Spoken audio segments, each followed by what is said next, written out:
કરી. હવે સત્સંગ ગૌણ ન થાય એનું જીવન કેવું હોય, એ કેવી સમજણ કેળવે તો સત્સંગ ગૌણ ન થાય, તો એના માટે અનુવૃત્તિ બતાવી. ભગવાન ને ભગવાનના મોટા સત્પુરુષ એની અનુવૃત્તિમાં રહે એને સત્સંગ કદી પણ ગૌણ ન થાય. મહારાજને મોટાની અનુવૃત્તિ બારો ગયો એટલે સત્સંગ રૂપી આ રેખા ઓલંઘી અને ક્યારેક એ જેવું માયાનો, કાળનો, કર્મનો, અહંકારનો, ઈર્ષાનો, માનનો, અદેખાઈનો કોળિયો થવાનો.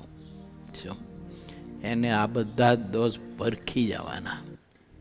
માટે વિચારીએ કે સત્સંગ પ્રધાન રાખો, ચાલો આપણે તો શું કરવું જોઈએ? તો એના માટે આટલું જ છે, ભગવાનને મોટા પુરુષની અનુવૃત્તિમાં રહેવાનું.